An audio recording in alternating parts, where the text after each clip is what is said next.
जय हिंद। आज के इस वीडियो में हम जानेंगे स्वर किसे कहते हैं, स्वर के कितने भेद हैं एवं विभिन्न विद्वानों के अनुसार स्वर की संख्या।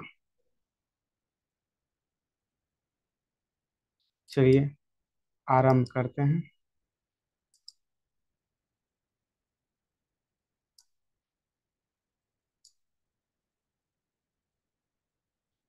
स्वर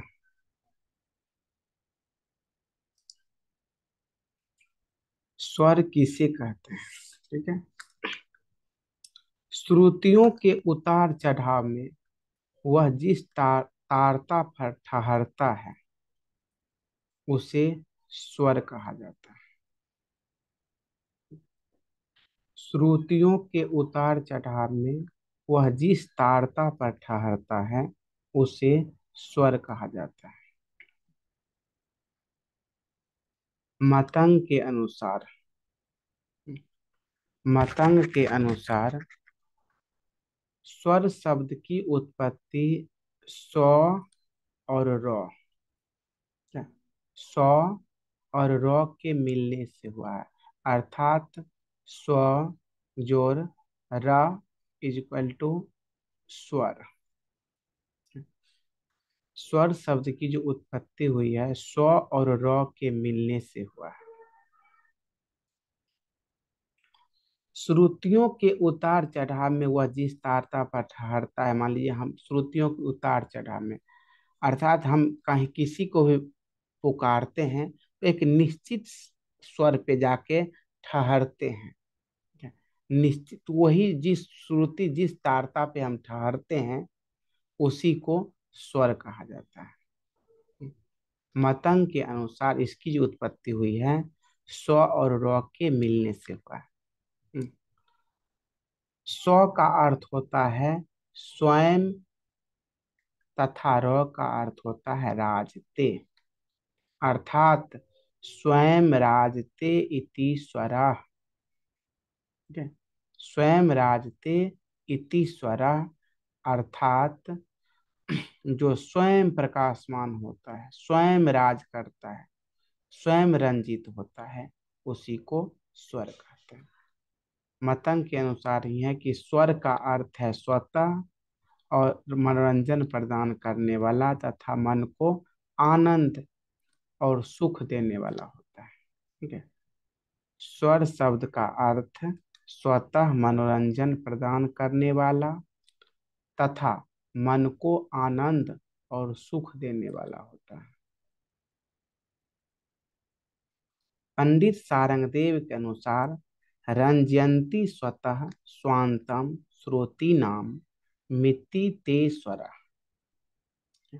रंजयंती स्वतः स्वांतम श्रुति नाम मिति ते स्वर, अर्थात जो ध्वनियां अपने आप ही या स्वाभाविक ही सुनने वाले के चित्त को आकर्षित करती है, ठीक है।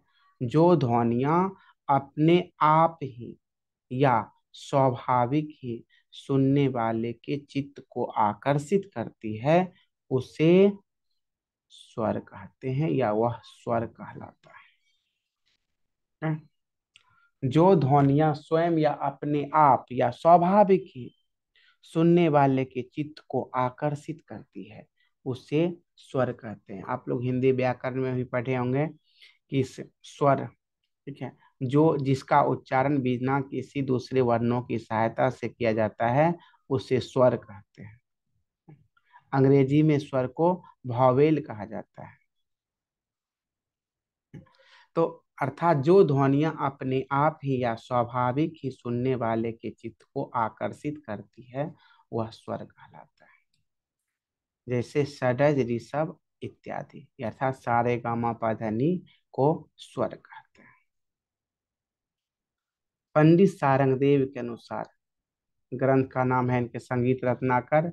संगीत रत्नाकर में 7 अध्याय हैं, इसलिए इसे सप्ताह अध्याय भी कहा जाता है। सा, संग्राम देव के ही अनुसार, अर्थात ये भी संगीत रत्नाकर का ही श्लोक है, और ये भी भावी यह स्निग्धो नोरनात्मक का, स्निग्धो नोरनात्मकतः स्वतो स्वतो रंजयति श्रोति चित्तम स स्वर उच्यते। अर्थात जो बिना सहायता के स्वयं सुशोभित हो, जो बिना सहायता के स्वयं सुशोभित हो तथा रंजन करने में सक्षम हो, ठीक है, रंजन मतलब चमकने में जो सक्षम हो, वह स्वर है।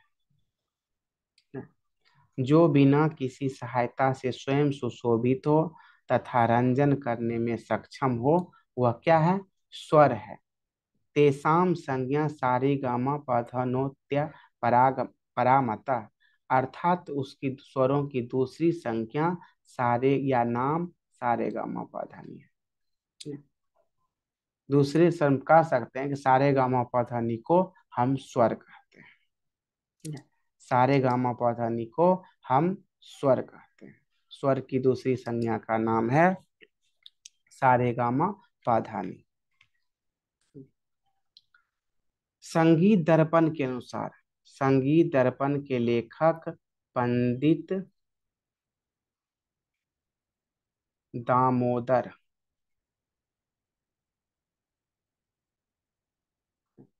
पंडित दामोदर। संगीत दर्पण के अनुसार श्रुतियों से ही षड्ज तथा ऋषभ आदि स्वरों का निर्माण हुआ है। पंडित दामोदर का मानना है कि श्रुतियों से ही षड्ज तथा ऋषभ आदि, यानी जितने भी सात स्वर हैं सारे गामा पाधानी, श्रुतियों से ही सात स्वरों की उत्पत्ति हुई है, सात स्वरों का निर्माण हुआ है। राणा कुंभा के अनुसार, राणा कुंभा जिन्हें कुंभकर्ण भी कहा जाता है, ठीक है, ये संगीत राज, ठीक है, संगीत राज ग्रंथ के लेखक हैं राणा कुंभा। संगीत राज ग्रंथ के लेखक कौन है? राणा कुंभा है, जिन्हें कुंभकर्ण भी कहा जाता है या महाराणा कुंभा भी कहा जाता है। राणा कुंभा के अनुसार जो स्वयं चमकता हो, जो स्वयं चमकता हो, रंजन करता हो, जिसमें ध्वनि तथा रव करने की क्षमता हो, वह स्वर है, ठीक है। महाराणा कुंभा या राणा कुंभा का कहना है कि जो स्वयं चमकता हो, रंजन करता हो, जिसमें ध्वनि तथा रव करने की क्षमता हो, उसी को क्या कहते हैं? स्वर कहते हैं।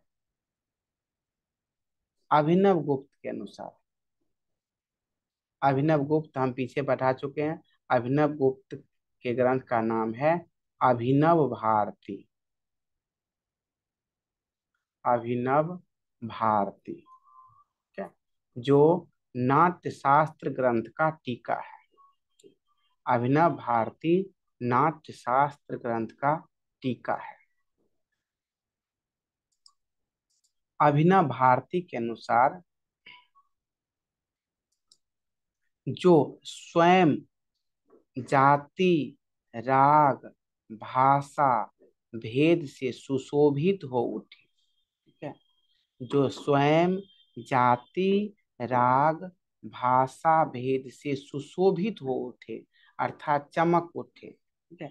जाति की, अब यहाँ पर जाति के कई अर्थ है। अभिनव गुप्त नाट्य शास्त्र में जाति की संख्या 18 बतलाई गई है, श्रुति की 5 जातियां हैं, ठीक है। तो जो स्वयं जाति, राग, भाषा, भेद से सुशोभित हो उठे, वही क्या है? स्वर है। जो स्वयं जाति, राग, भाषा, भेद आदि से सुशोभित हो उठे, वही स्वर कहलाता है, उसी को हम स्वर कहते हैं। आचार्य बृहस्पति के अनुसार, आचार्य बृहस्पति, हम पीछे के वीडियो में बतला चुके हैं कि उन्होंने भारतीय संगीत पर कई काम किए हैं। रामपुर संगीत के दरबार के अंतिम संगीतज्ञ जो हैं आचार्य कैलाश चंद्र देव बृहस्पति को ही माना जाता है। उनके अनुसार है, श्रुति स्थान पर होने वाले अभिघात से उत्पन्न जो शब्द है उसके प्रभाव से अद्भुत के अनुरणात्मक अर्थात गुणयुक्त मधुर जो ध्वनि होता है उसे स्वर कहते हैं। श्रुति स्थान पर होने वाले अर्थात प्रत्येक स्वर की श्रुतियां निश्चित हैं कि चौथी प्राचीन काल में चौथी पर सा, सातवीं पर रे, नौवीं पर गा, तेरहवीं पर मा, सत्रहवीं पर पा, बीसवीं पर धा और बाईसवीं पर नी। आधुनिक काल में पहली पर सा, पांचवीं पर रे, आठवीं पर गा, तेरह दसवीं पर मा, चौदहवीं पर पा, उसके बाद 18वीं पर धा और 21वीं पर नी। अर्थात श्रुति स्थान पर होने वाले अभिघात मतलब आघात से उत्पन्न जो शब्द है उसके प्रभाव से अद्भुत के अनुरणात्मक अर्थात गुणयुक्त मधुर जो ध्वनि होता है वही क्या कहलाता है? स्वर कहलाता है। पंडित लालमणि मिश्र के अनुसार, पंडित लालमणि मिश्र भारतीय संगीत वाद्य भारतीय संगीत वाद्य इनकी प्रसिद्ध पुस्तक है भारतीय संगीत वाद्य। इनके अलावा कई पुस्तक ये लिखे हैं लेकिन भारतीय संगीत वाद्य ये प्रमुख है। जब हम पुस्तक पढ़ाएंगे तो उसमें इनकी लगभग 4 से 5 किताब हैं इनकी, इनके द्वारा लिखा गया, लेकिन प्रसिद्ध है भारतीय संगीत वाद्य। भारतीय संगीत वाद्य में इन्होंने बतलाया है कि स्वर की परिभाषा मतलब इन्होंने लालमणि मिश्र बतलाए हैं, किसी भी ध्वनि को स्वर की संज्ञा तभी दी जा सकती है जब उसमें स्थिरता, मधुरता, रंजकता, संगीत उपयोगिता तथा कानों तक सुनाई देने की शक्ति हो। ठीक है। स्वर अर्थात मधुर ध्वनि, मधुर ध्वनि की आंदोलन संख्या नियमित और सुरीले होते हैं। नियमित अर्थात स्थित होते हैं। तो स्वर की स्थिरता से तात्पर्य है कि इसकी आंदोलन संख्या स्थित होती है। जिसकी आंदोलन संख्या स्थित होगी, नियमित होगी, उसी को हम स्वर कह सकते हैं। दूसरा है मधुरता। ठीक है। नियमित होने के साथ सुर में होना चाहिए और मधुरता अर्थात मीठा भी होना चाहिए। नहीं तो वाग्यकार के 28 गुण में काकी, कौआ का जैसा आवाज, कौए के जैसा जो आवाज होता है उसे काकी कहा गया है। तो वे अगर मधुरता नहीं हो तो उसे हम स्वर कह सकते हैं, लेकिन इनके अनुसार हम स्वर नहीं कह सकते हैं। जिनमें मधुरता हो उसी को हम स्वर कहें। रंजकता अर्थात जो रंजन करता हो, मनोरंजन मतलब चमकता हो। संगीत उपयोगिता अर्थात जिसका संगीत में प्रयोग किया जाता है, तथा कानों द्वारा सुनाई देने की शक्ति अर्थात जिसे हम कान के द्वारा सुन सकते हैं, जिसे हम सुन ही नहीं सकते हैं उसे हम स्वर नहीं कर सकते।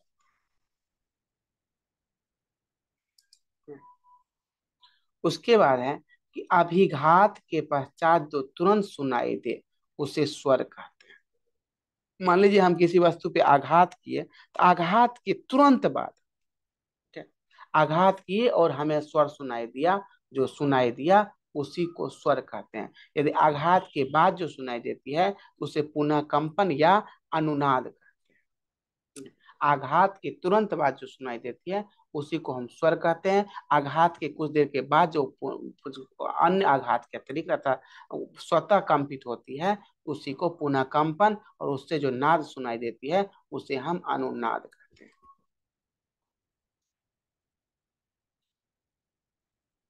ठीक है। यूनानी संगीत में, ठीक है, यूनानी संगीत में स्वर को मुकाम, यूनानी संगीत में स्वर को मुकाम के नाम से जाना जाता है और श्रुति को हंगाम, ठीक है। यूनानी संगीत में स्वर को मुकाम और श्रुति को हंगाम के नाम से जाना जाता है।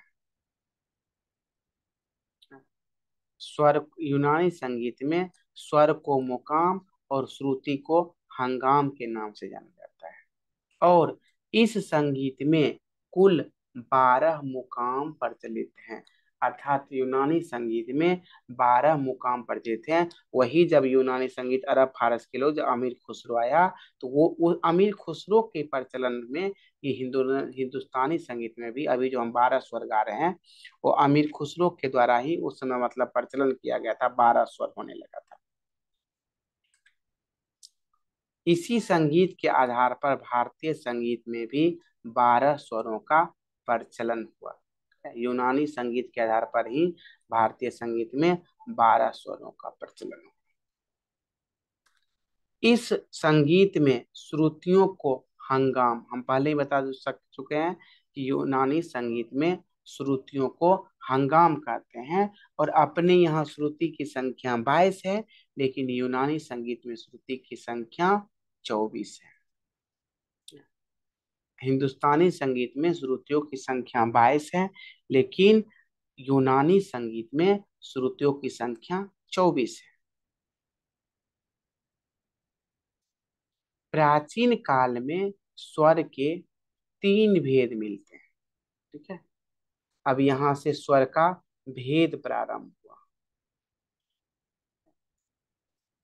प्राचीन काल में स्वर के 3 भेद मिलते हैं। उस समय स्वरों के मुख्य रूप से 3 हैं, ग्रह, अंश और न्यास, ठीक है। प्राचीन काल में स्वर के 3 भेद मिलते थे, ग्रह, अंश और न्यास। जिस स्वर से किसी गीत का प्रारंभ किया जाता था उसे ग्रह स्वर कहते थे। जाति के प्रमुख स्वर को अंश स्वर कहा जाता था और जिस स्वर पर किसी गीत रचना की समाप्ति होती थी उसे न्यास स्वर कहते हैं।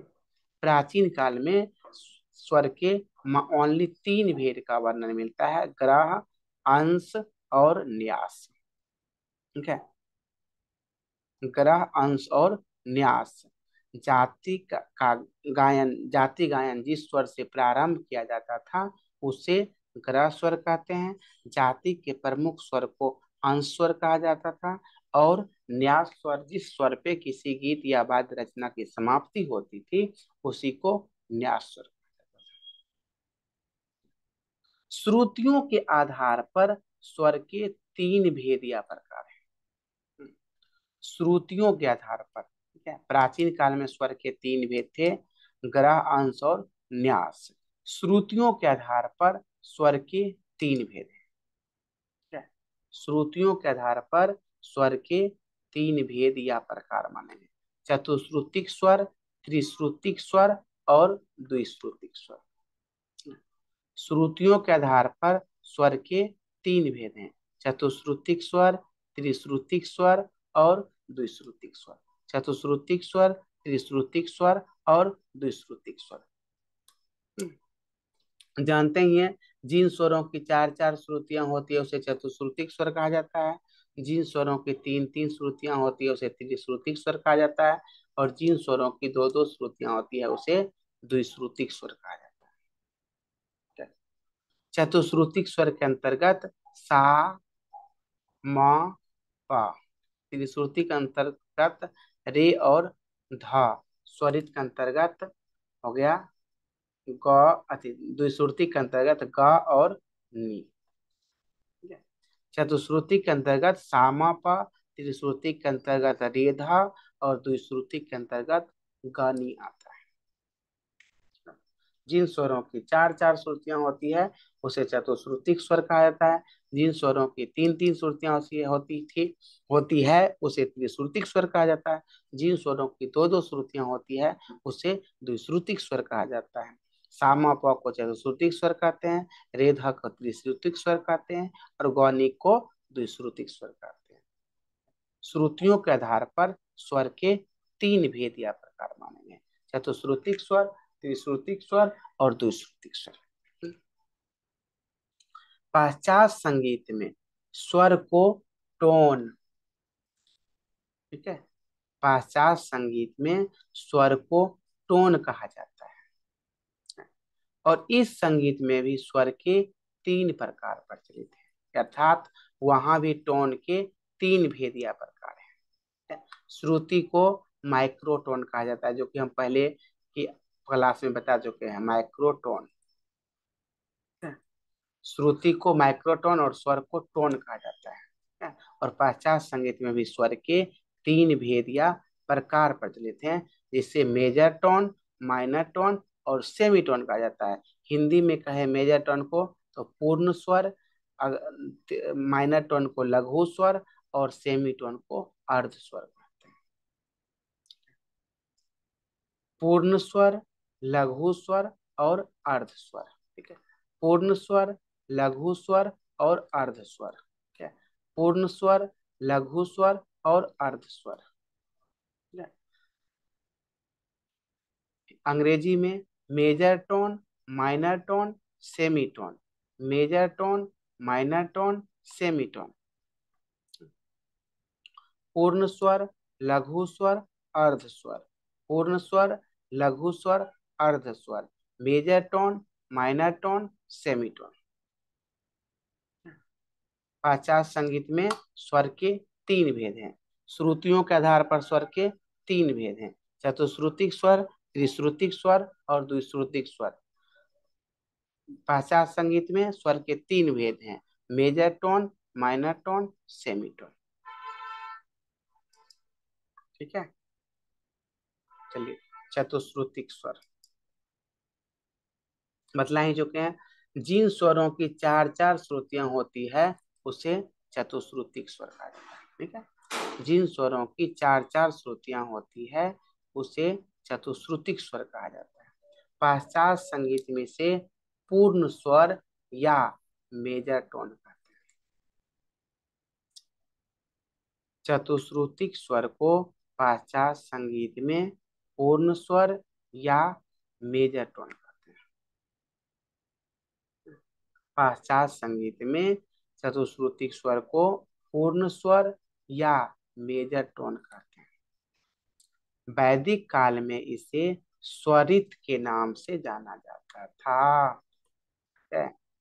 वैदिक काल में चतुश्रुतिक स्वर अर्थात साम प को स्वरित के अंतर्गत रखा गया है, इसलिए वैदिक काल में चतुश्रुतिक स्वर को स्वरित के नाम से जाना जाता था, कह सकते हैं। सेंट पद्धति के आधार पर, ठीक है, सेंट की चर्चा हम आगे विस्तार देखेंगे। एक सप्तक में कुल 1200 सेंट होते हैं। सेंट पद्धति के जनक जो हैं एलिस को माना जाता है, एलिस, ठीक है। सेंट पद्धति के आधार पर इन स्वरों के अर्थात चतुश्रुतिक स्वरों के 203.6 सेंट होता है, ठीक है। एग्जाम में 204 ज्यादातर आता है, क्योंकि गणित के नियम उसके अनुसार अगर 0.5 के ऊपर हो तो उसे हम एक लिख सकते हैं। कई बार पूछा हुआ क्वेश्चन है कि चतुश्रुतिक स्वर के या मेजर टोन के कितने सेंट होते हैं, तो 204 क्वेश्चन चेक कराया है, लेकिन इसका जो सही वैल्यू होता है वो 203.6 होता है। और सेवर्ट पद्धति के आधार पर, ठीक है, एक सप्तक में 301 सेवर्ट होते हैं, एक सप्तक में 301 सेवट होते हैं, अर्थात सेवट पद्धति के आधार पर इन स्वरों के 51 सेवट होते हैं। सेवट पद्धति के आधार पर इन स्वरों के 51 सेवट होते हैं। त्रिश्रुतिक स्वर, त्रिश्रुतिक स्वर तो जिन स्वरों की तीन तीन श्रुतियां होती है उसे त्रिश्रुतिक स्वर कहा जाता है। जिन स्वरों की तीन तीन श्रुतियां होती है उसे त्रिश्रुतिक स्वर कहा जाता है। पाश्चात्य संगीत में से माइनर टोन या लघु स्वर भी कहा जाता है। त्रिश्रुतिक स्वर को पाश्चात्य संगीत में माइनर टोन और या लघु स्वर के नाम से भी जाना जाता है। वैदिक काल में इसे अनुदात कहा जाता था, क्योंकि अनुदात के अंतर्गत रेधा स्वर आते हैं पाणिनि के अनुसार, इसलिए वैदिक काल में इसे हम अनुदात स्वर कहा जाता था। सेंट पद्धति के आधार पर इन स्वरों के 182.6 सेंट, ठीक है, 183 कह सकते हैं इसको, 182.6 सेंट, और सेवट पद्धति के आधार पर 46 सेवट होते हैं। रियल होता है 45.6, लेकिन 46 माना जाता है। सेवट पद्धति के आधार पर इस स्वरों के अर्थात त्रिश्रुतिक स्वर के 46 सेवट होते हैं, और सेंट पद्धति के आधार पर 182.6 सेंट। पाश्चात्य संगीत में इसे माइनर टोन कहा जाता है या लघु स्वर। अगला है त्रिश्रुतिक स्वर। त्रिश्रुतिक स्वर, सॉरी, द्विश्रुतिक स्वर। अगला है द्विश्रुतिक स्वर। जिन स्वरों की दो दो श्रुतियां होती है, ठीक है, जिन स्वरों की दो दो श्रुतियां होती है या जिन स्वरों की दो श्रुतियां होती है उसे द्विश्रुतिक स्वर कहा जाता है। जिन स्वरों की दो श्रुतियां होती है उसे द्विश्रुतिक स्वर कहते हैं। पाश्चात्य संगीत में से अर्ध स्वर या सेमीटोन भी कहा जाता है। पाश्चात्य संगीत में से अर्धटोन, अर्धस्वर या सेमीटोन भी कहा जाता है। सेंट पद्धति के आधार पर इन स्वरों के 111.6 सेंट और सेवट पद्धति के आधार पर इन स्वरों के 28 सेवट होते हैं। सेंट पद्धति के आधार पर 111.6 सेंट और सेवट पद्धति के आधार पर 28 सेवट होते हैं। यहाँ तक उम्मीद करता हूँ कि किसी को दिक्कत नहीं होनी चाहिए। ठीक है, इस वीडियो में इतना ही, क्योंकि बहुत लंबा हो जाएगा। आगे इसका जो भारतीय संगीत में स्वर के भेद हैं, कौन विद्वानों के अनुसार स्वर की संख्या, ये हम आगे के वीडियो में बना देंगे। ठीक है, जय हिंद।